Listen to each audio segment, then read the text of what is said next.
So I had two topics in mind for this morning, and I couldn't pick a winner. So I'm somehow going to talk about both of them, or perhaps, or maybe neither of them. We'll see how things go.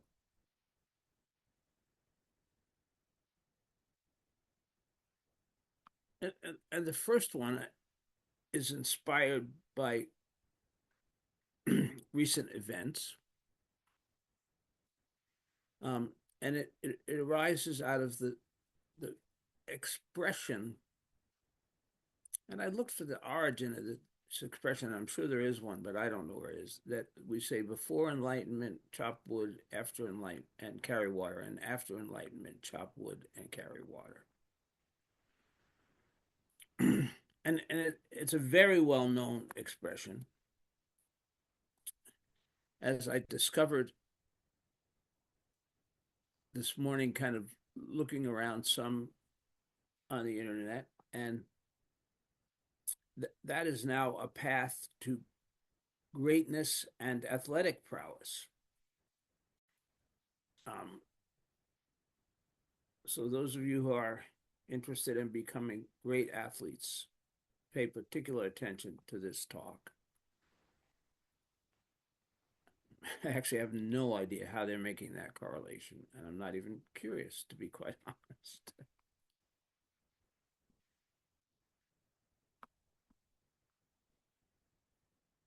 This is a phrase that I've heard forever. Probably all of you have as well. It's perhaps one of the most common and trite expressions about Zen Buddhism.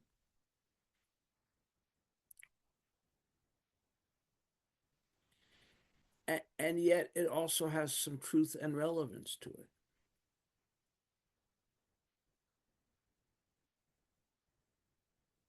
You know, many years ago, more than I care to remember, I started uh, practicing as a lay student at Zen Mountain Monastery. Some of you have been there, know the place, etc.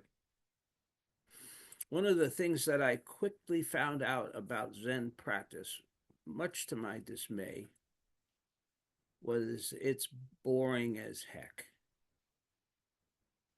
And so people at the monastery spend their days doing exciting things like chopping vegetables, pulling weeds out of the garden, mopping the floors. And I don't know what I expected, but that wasn't what I expected.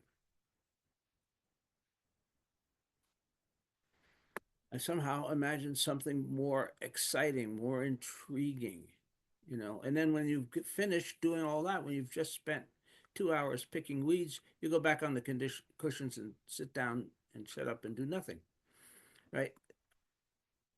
So life at a Zen practice center, whether it's monastic or not, it is very, very simple, very, very repetitive. And also, if we're not in a certain frame of mind, very, very boring. We crave excitement in it. We build our lives around having exciting events. For me, I think it was one of the drivers of my addiction. Wanting every day to be exciting, every day to be interesting, every day, you know, to be out of the ordinary.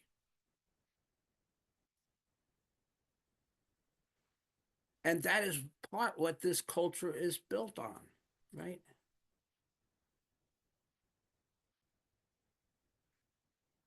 We just had Black Friday, which, as you know, is to honor the great God of the consumer culture and help us to make frivolous expenditures on things that we absolutely don't need but think we want.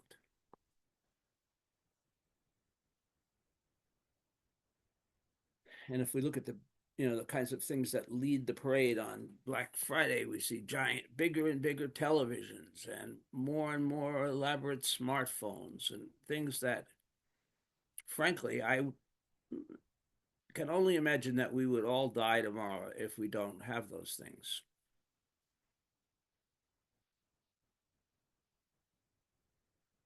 And furthermore, there was a thing that came out I saw on Facebook, and it was for White Friday. And White Friday was the image that they had was every kind of white animal, white rabbit, white tiger, white lion, white, all the animals white. And it was don't buy anything. We're destroying the planet. White Friday refused to go and make Black Friday purchases. But I kind of reflected on that. And I thought first, I thought that's a wonderful idea. Um, let's change the theme. Let's throw out the unnecessary spending. But we have now built a whole edifice, a whole country, a whole economy based on frivolous spending. If we didn't spend frivolously, our economy would collapse. Now, there are days I think that might not be such a bad thing. But that said, it's it's kind of a contrarian point of view. Anyway, so we have this huge culture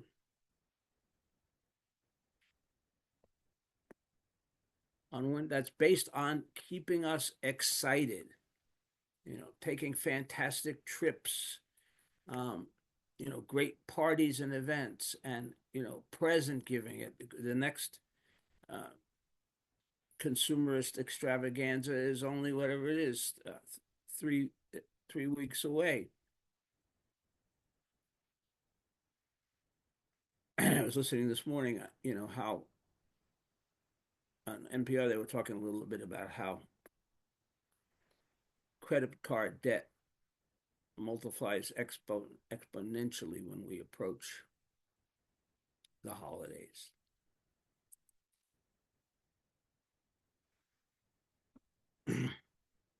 So our culture, in a certain sense, is the antithesis of chop wood, carry water.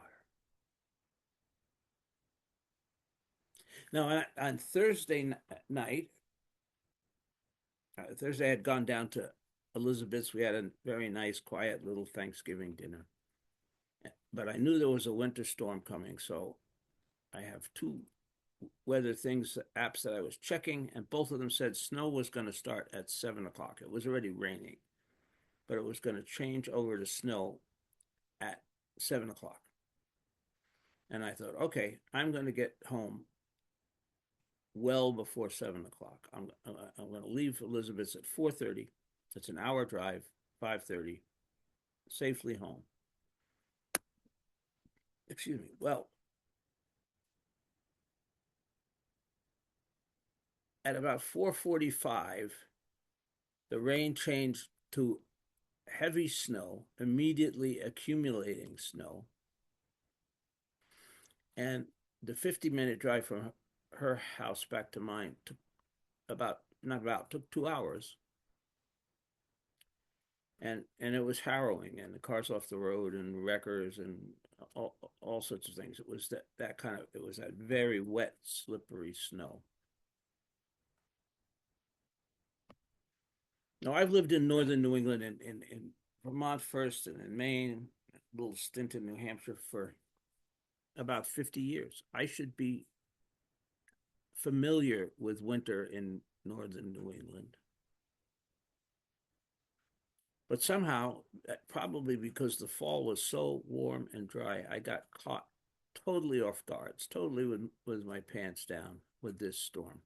I was unprepared in every respect.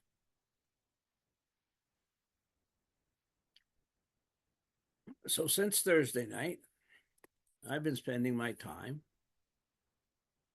chopping wood and carrying water, somewhat literally, with a little snow shoveling and sanding and salting and cleaning the yard thrown in for excitement.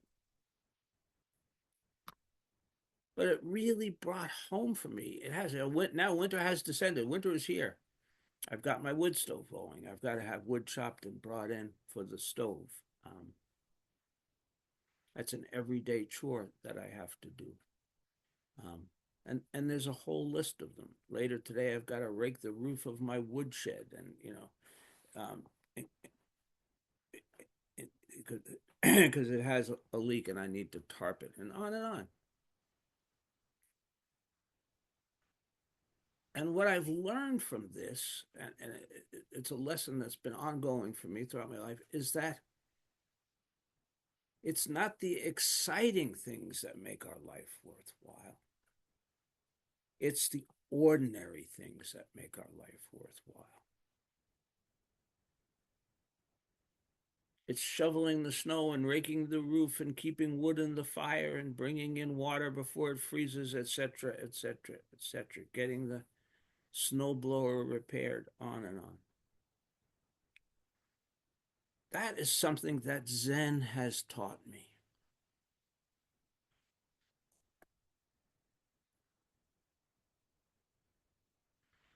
The exciting things, the wonderful things, they're fine. They are exciting and they are wonderful. And it's nice to take a nice vacation or have a trip or buy a new vehicle or many of these things.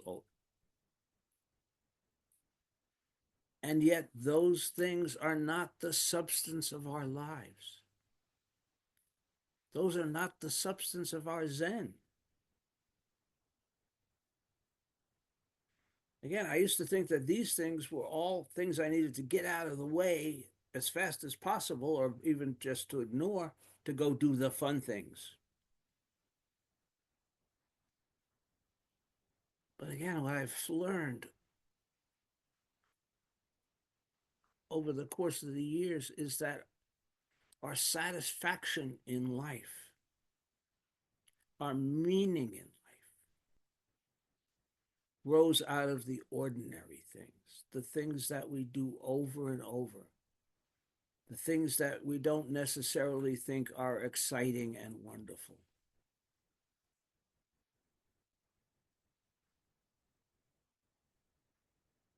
The things that we want to get out of the way so we can go do the real fun things.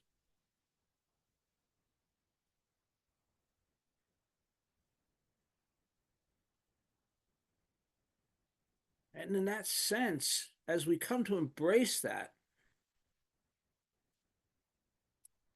our ordinary lives become more and more consistent with our Zen practice.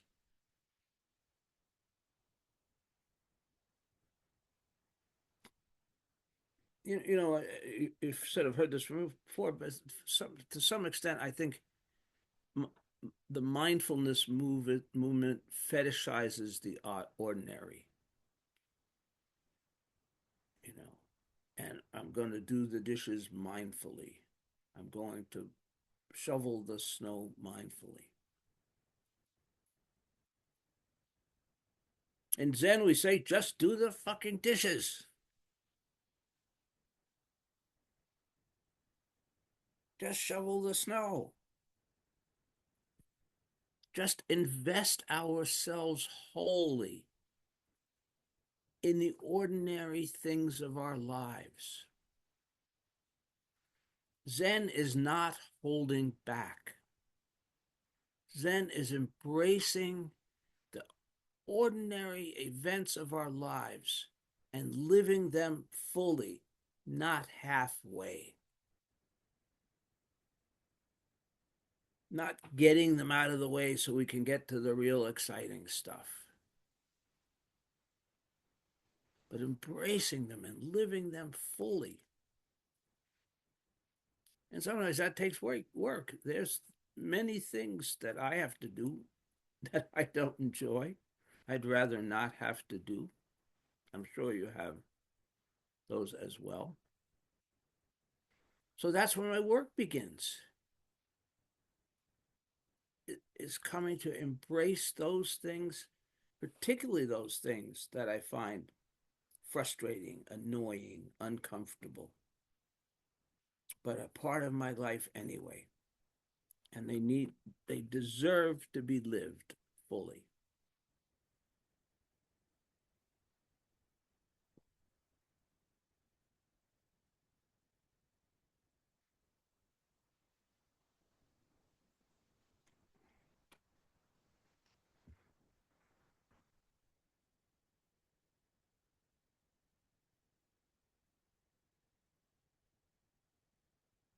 And again, we don't need to fetishize them.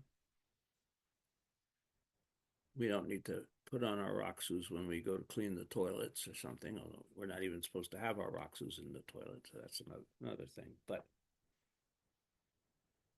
if it's what cleaning the toilets is what we're doing, then clean the toilets. Give it our fullest effort and attention.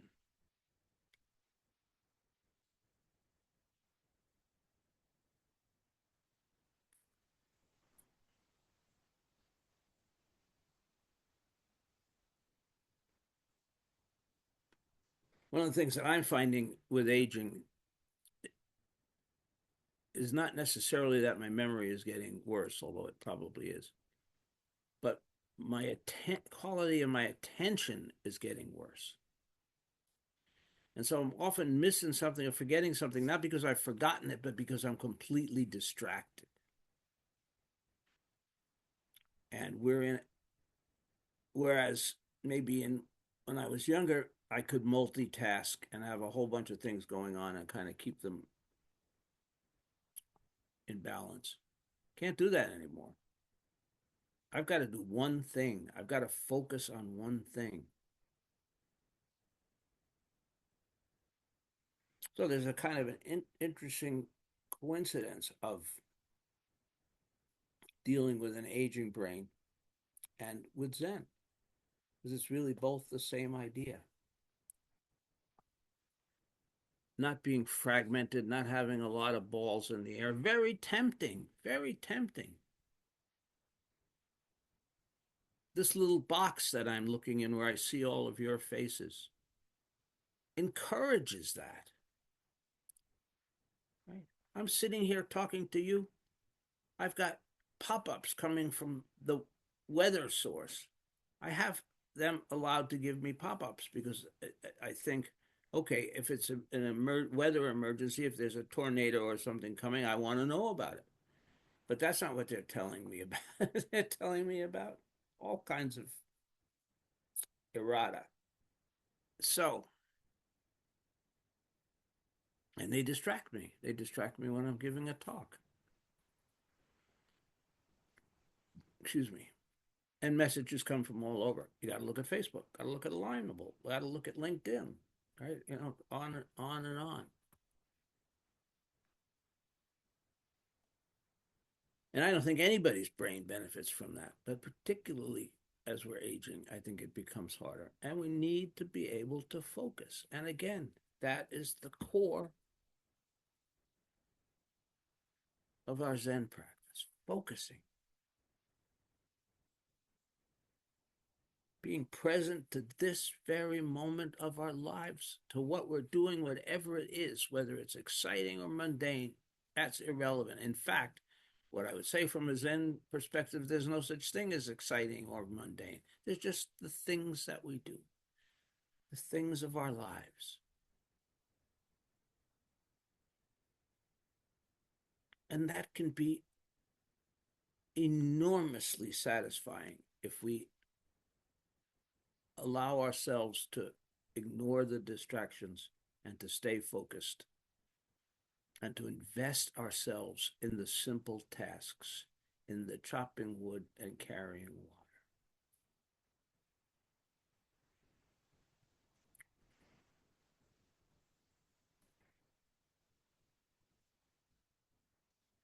Now, the original kind of context of that expression is in the context of enlightenment, right? Before enlightenment, chop wood, carry water. Afterward, enlightenment, chop wood, carry water. Well,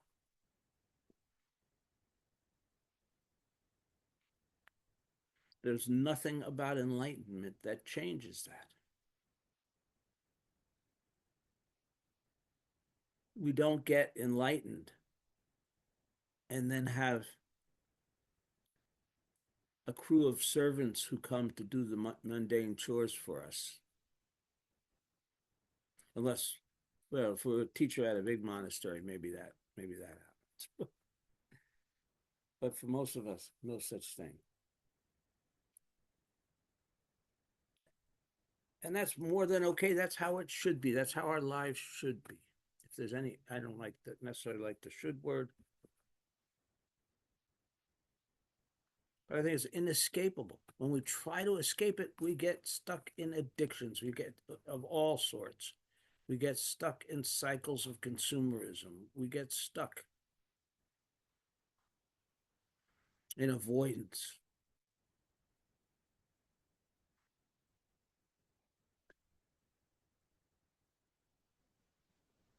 Okay, before I go segue into the other topic, I haven't figured out a really good segue yet, so I'm going to just do it clumsily. But I'm going to have insert a little pause here. That will make it easier. So if any of you want to comment on that, what we've just talked about, please feel free.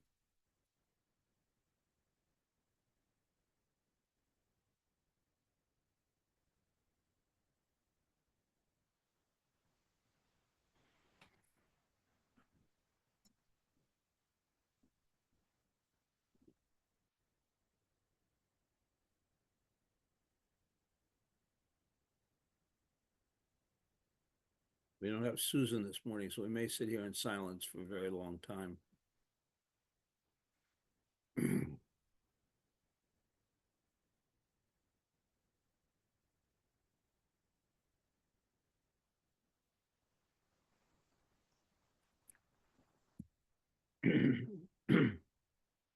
Okay. Well, while we were paused there, I saw where the segue was. None of this that I've talked about thus far, says anything about outcomes.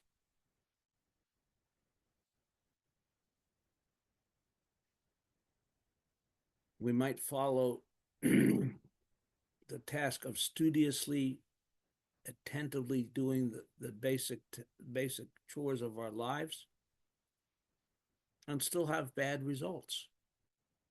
Nothing about that is cast in stone. Which brings me to the other part of what I wanted to talk about, which is not knowing.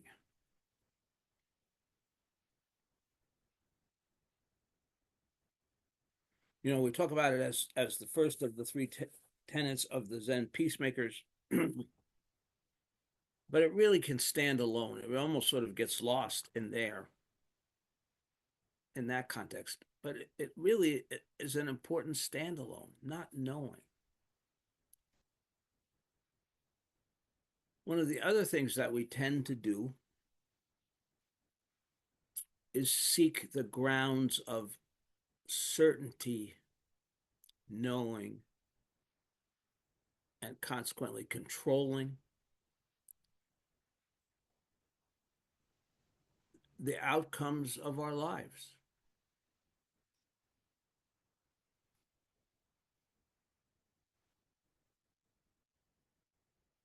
And knowing, I mean, there are contexts in which knowing, using that phrase, you, you could know the material that's going to be on your physics test next week or whatever. There's that kind of knowing. But in terms of knowing in our lives, what do we know? We think we know a lot. And we make assumptions constantly. And to some extent, those assumptions are probabilistic, like that. And therefore, we think they're reasonable, right? Like, okay, I'm probably going to be alive tomorrow. Therefore, I'm going to assume that I'm going to be alive tomorrow. But there's absolutely no way to know whether that's true or not, but other than waiting till tomorrow. So much of our lives are that way. We are constantly building our lives around assumptions that we know things. that we don't.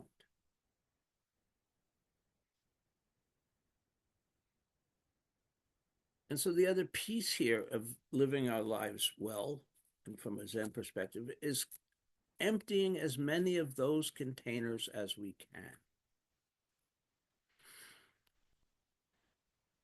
Allowing life to happen as life happens without our either clinging or aversive version and pushing away, right? Clinging and pushing away because we know, because we make assumptions, we constantly either cling or push away when the outcome isn't the one that we were interested in the one that we're, yeah.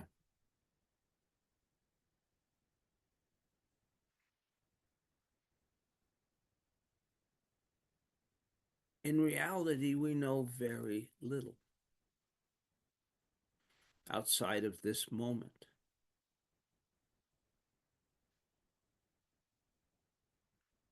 Our abilities to predict are not terribly good, as I found out with those weathermen the other night.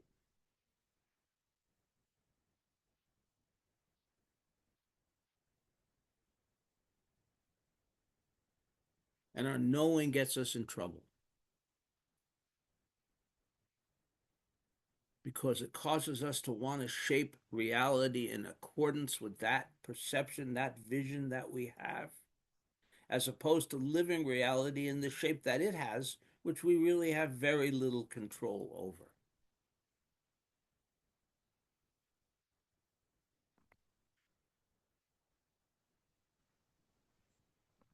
And so it's a choice between living a life that's to some extent marked by kind of strife and discomfort, or a life that's marked by a smooth flow. I mean, that's what this whole Tao thing is about. The world operates according to the Tao,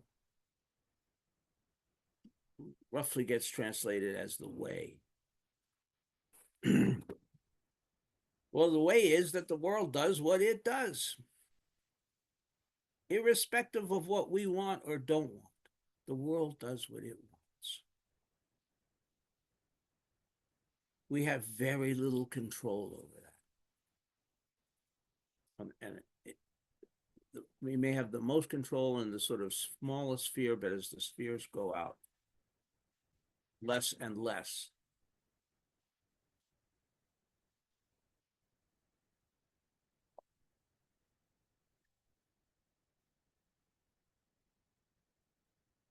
And so the Taoist notion, which has been a significant influence in the history of Zen, when they talk about going with the flow, they're simply saying,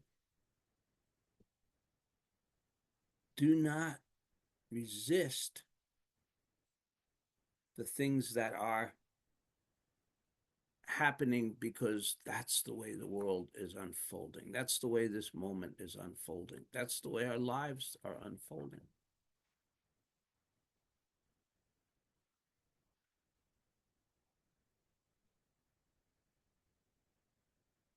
And we know that's the root of suffering. When we start to know and we start to dislike the outcomes, we dislike where the flow is going. That's where we make ourselves miserable. That's where we suffer.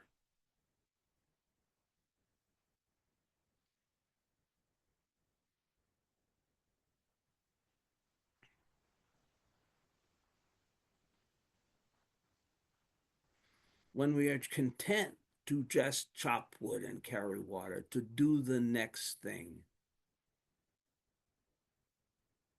to engage fully in each moment, we are not suffering.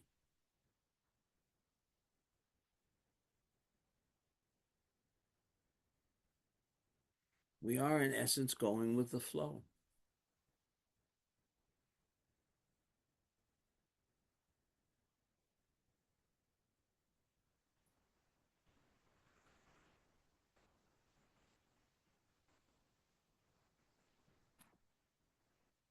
Very simple. It doesn't say what we're doing, it doesn't say how we're doing it. It just says we need to fully engage and do it.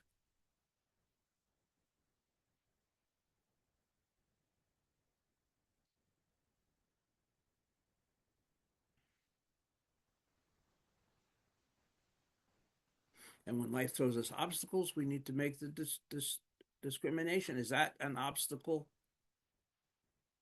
that I can overcome? Is that one I can go around? Or is that one that resisting is just going to be futile, as the Borg say?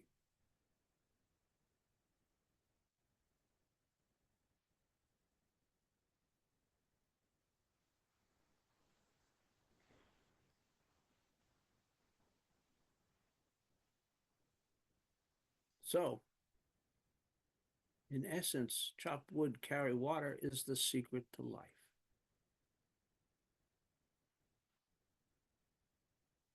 The roof is leaking, patch the hole.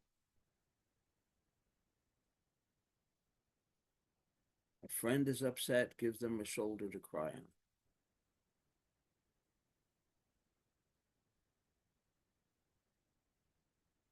Whatever it is.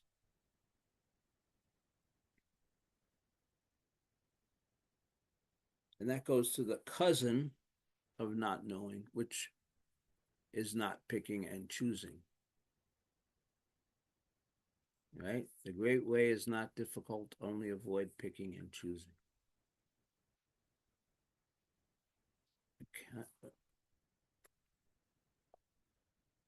Being careful not to get absorbed in outcomes and in over controlling our lives rather than living.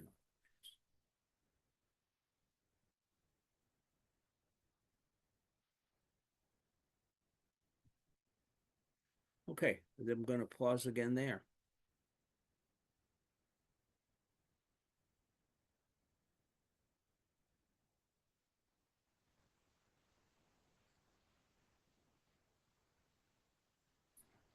Peter, how do you know when letting go, not knowing, it can lead to despair as well? Um, I guess that's the sort of ignorance part, um, that allowing the way to be the way, you could kind of go, oh, well, fuck it, nothing matters. Why the hell am I even bothering? How do you get back on the cushion with that? Okay, there's a part of the human anatomy that in Yiddish is called the tuchus. And you put your tuchus right on that cushion.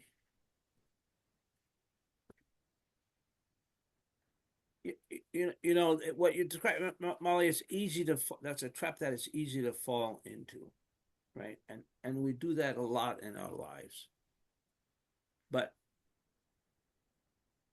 you know, and we can in any moment. You know, it's like let's take one of the real obvious causes of despair right now: global climate change, right? And there's a level we talked about before that I am absolutely powerless. You know, what is it? How many countries just got together at COP 24 and failed to come up with any kind of meaningful agreement?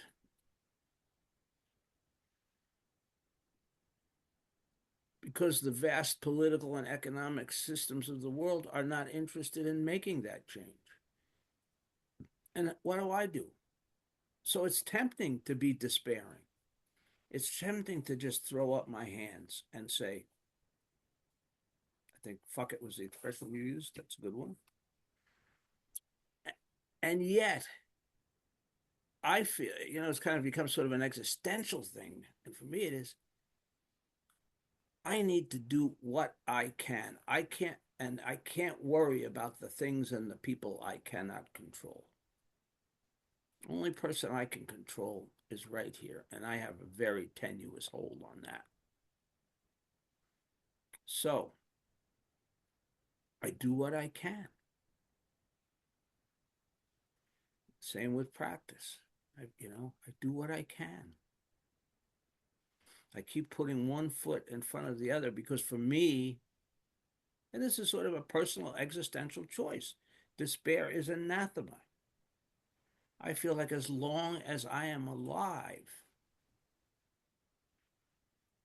I have an obligation to try. I have an obligation to act. I have an obligation to care.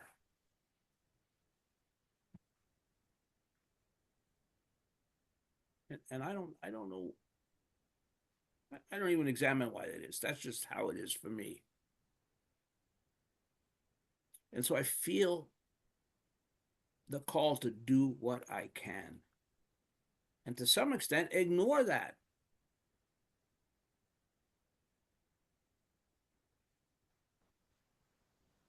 because that's both, it's a distraction, it's an annoyance, and it is the precipitant of despair.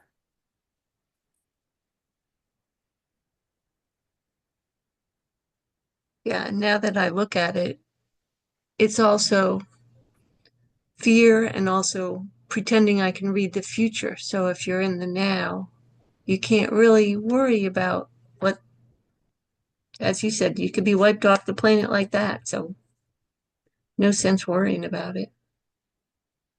Well, and the other way, we don't know the outcomes. We know that there are many dire outcomes that are possible.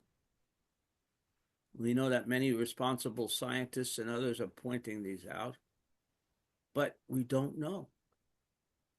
We don't know what Peter Wohl can't make much difference. Can 100 million Peter Wolves make a difference? Can a billion Peter Wolves make a difference? Probably not, but a million Mollies. A billion Mollies. Let's have somebody better. But anyway, but so we don't know. We don't know. More and more attitudes are changing. More and more people are caring.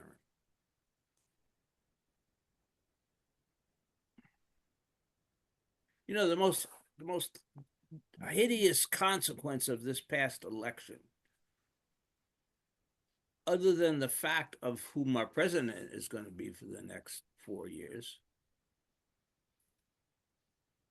is what it's done to our faith in one another and in the ability of humanity to rally and do the right thing. What we just saw was a massive demonstration of humanity taking the path of the three poisons, right? Greed, hatred, and ignorance. When the Buddha was talking about that, he was talking about the 2024 election. And so that, among other things, can really destroy our faith. But we don't need faith. That's one of the wonderful things that Zen teaches us. To do Zen, well, they say I need to have great faith, great doubt, great determination, but you really don't need much faith. We don't have to believe in somebody. We don't have to believe in a savior. We don't have to believe in, we don't have to believe in scriptures. You don't have to read a single sutra. You don't have to care who Shakyamuni Buddha was.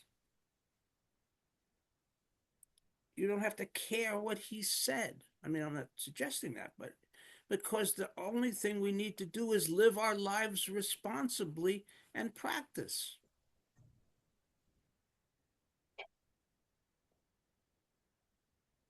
I mean, in that sense, Zen is not Buddhism in a certain sense.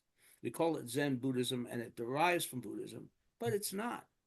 If we were really Buddhists, we'd be paying a lot more attention to sutras, and we'd be paying a lot more attention to the Shakyamuni Buddha and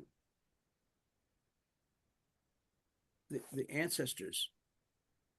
But in Zen, we it's interesting. We read about it, we pay some attention to it, but Zen is not about that. It doesn't matter what Shakyamuni Buddha did. He's not here screwing up the world. Today I am.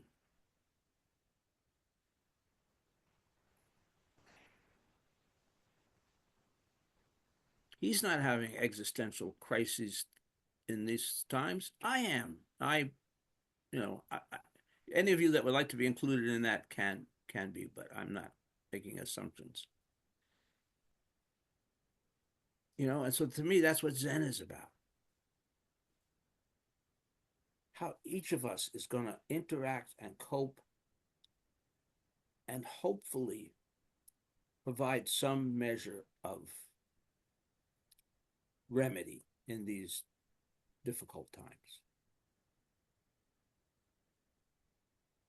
And we can't see the outcome. It might all be wasted. We might nuke ourselves tomorrow.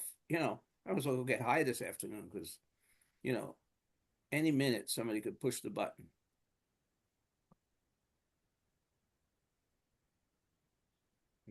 God, we're closer to that than we've ever been. That nuclear clock is down to seconds.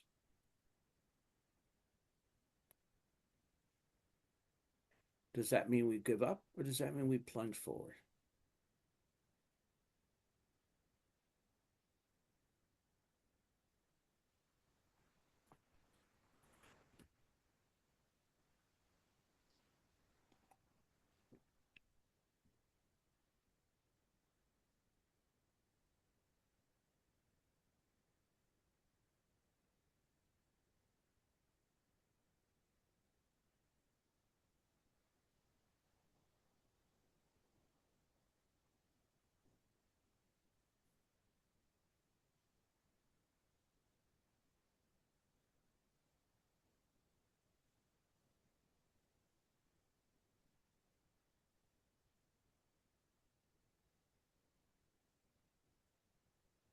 And on the bright side, deer hunting ended at 4:20 p.m. yesterday, and the woods are open again.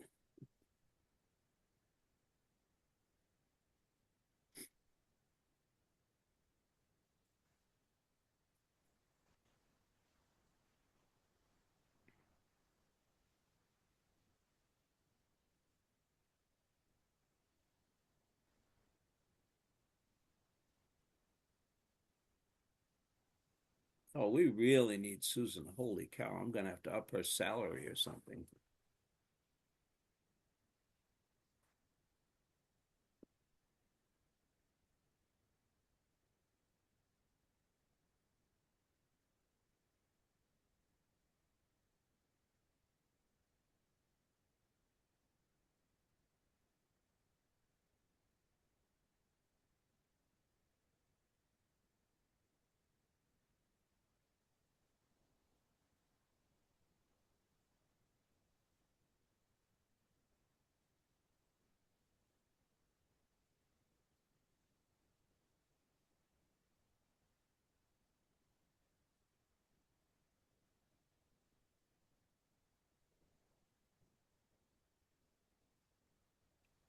I feel like this talk and Susan not being here is a little bit of a koan because this is all great talk, right? And then it's like, okay, what's your answer, right?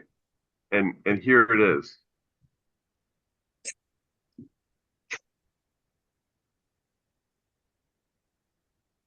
I don't know if you saw that, but it's a huge pile of laundry that I have to fold as soon as this is over. And I didn't have anything to say. And I'm like, oh well, I'll show them my laundry because that's it.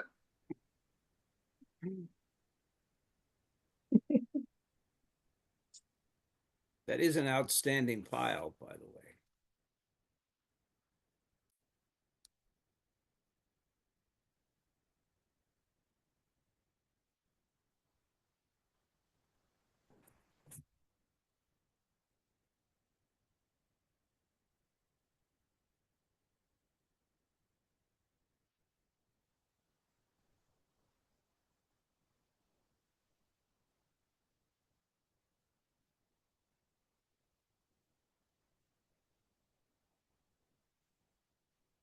In that context, necessity is a wonderful teacher,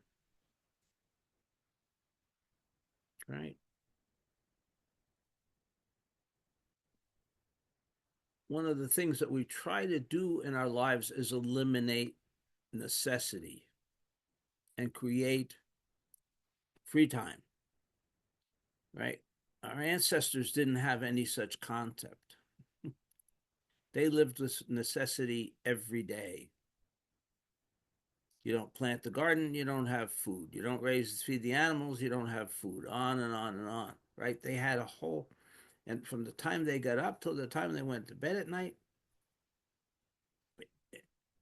well, whether it was an agrarian rural context or whether it was an urban context when people had to go labor in a factory for 14 hours a day, they didn't have to worry about what they were going to do next. That was determined for them, right? And I'm not saying that that's a good thing, sort of the extent to which it may have happened in the past. But it's fundamentally, I think, a good thing, and we should think twice about trying to escape it. Labor saving devices, as opposed to labor doing devices, which we are or should be. I had a great encounter with AI in the last, I don't know, it was a week or so. The AI for Alignable, some of you are familiar with that Alignable um, website and software kind of thing. Anyway, it mined my contacts, everybody I ever spoke to for the last 15 years, and came up with a list of 800 people. Some of you were on it because you've been my contacts with it. And then it accidentally sent a message to all those 800 people as if I had sent that message, which I hadn't. Some of you, again, got that, and wonder what's. Um, and at first I was embarrassed, and then I said, "Oh, what the heck?" Um, but that's our labor-saving device, right? This is,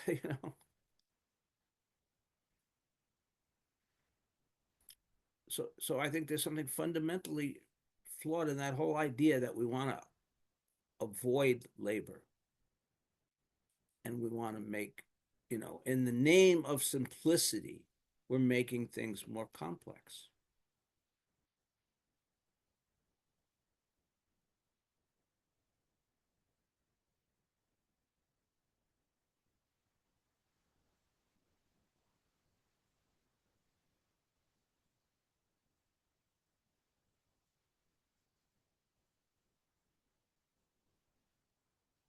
Well, and what we've been talking about, AI is the perfect distraction, right? Because AI will give you the answer to whatever your question is. You can just Google up whatever the hell you want. How do I make beef stew? What's the meaning of life?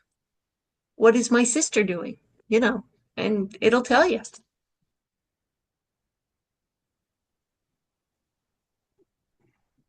Yeah. Well,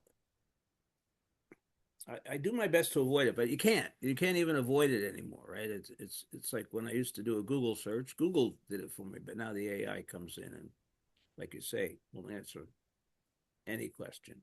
In fact, this Dharma talk was developed by AI, and I am the Peter avatar giving this talk. But none of these things make life simpler. That's the most amazing thing. None of these things make life simpler.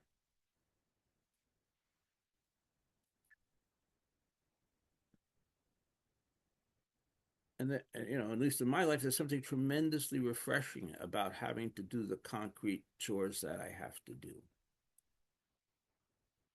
instead of trying to be online and figure out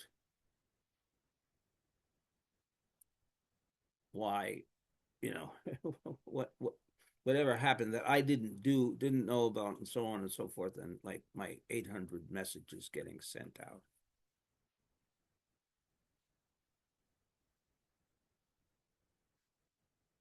We spend more and more of our lives doing things that are, if meaning is in doing concrete action and making change in the world,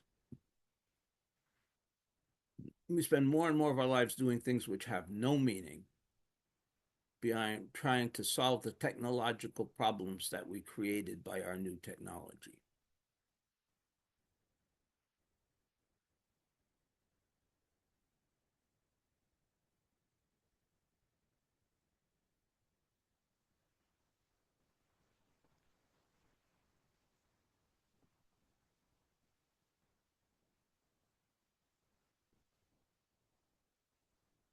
chopping water chopping water and carrying wood looks better and better. It's hard to chop water. It takes many years to acquire that skill.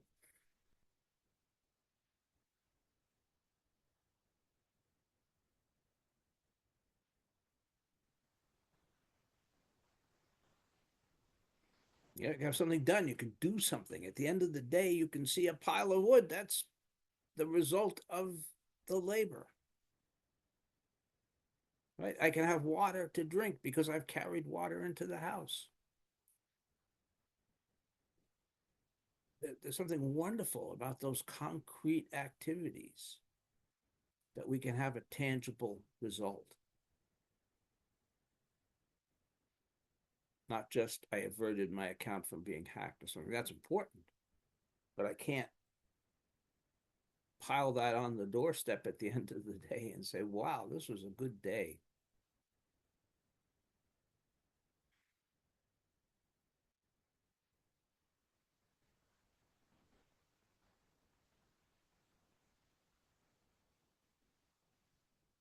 Even Robert's pile of laundry, when that laundry is done and folded, there will be satisfaction.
Okay.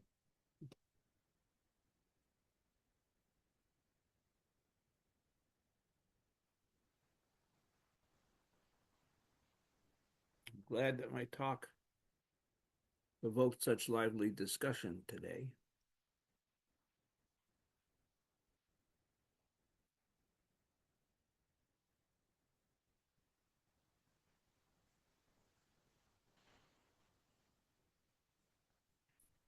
Peter, I think your talk is absolutely magnificent.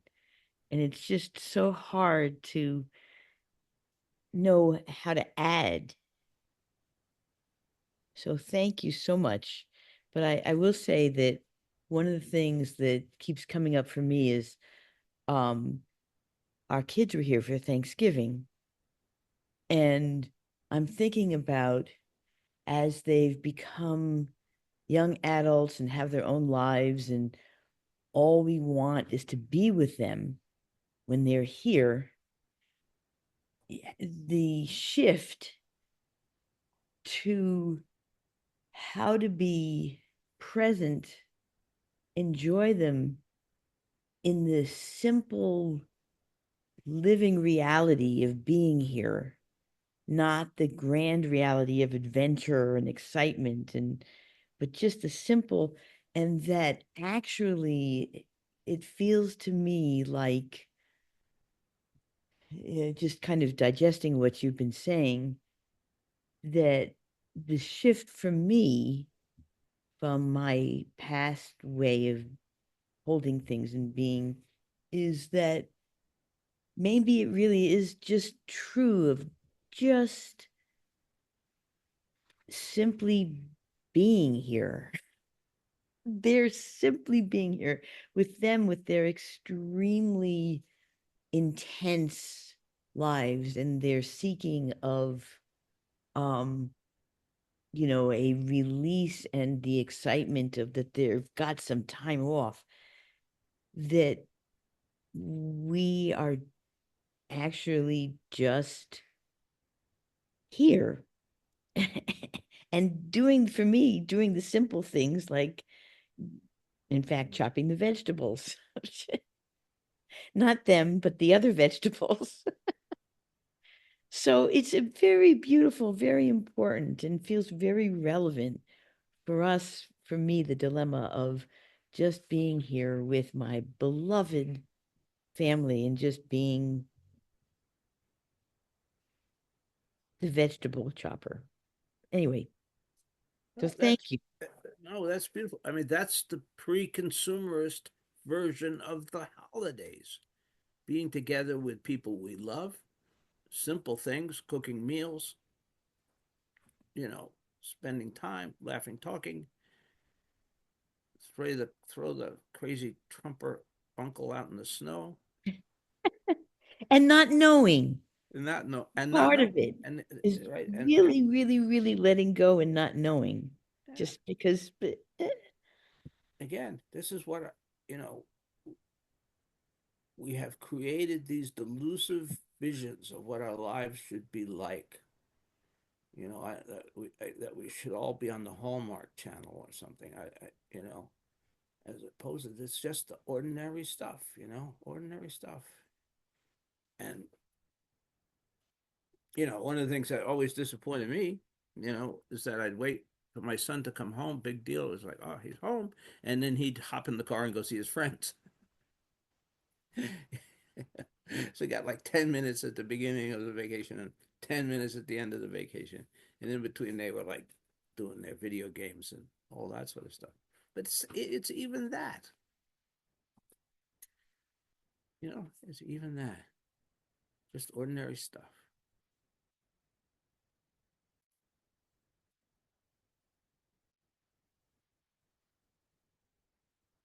Okay, I've tortured you long enough.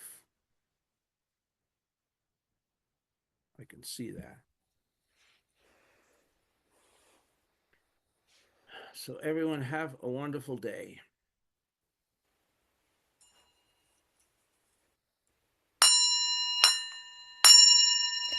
Creations are numberless. I vow to free them.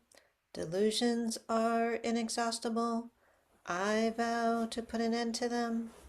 Reality is boundless. I vow to perceive it. The enlightened way is unsurpassable. I vow to embody it. Creations are numberless.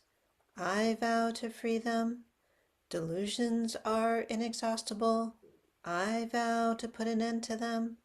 Reality is boundless. I vow to perceive it. The enlightened way is unsurpassable. I vow to embody it. Creations are numberless. I vow to free them. Delusions are inexhaustible. I vow to put an end to them. Reality is boundless. I vow to perceive it. The enlightened way is unsurpassable. I vow to embody it.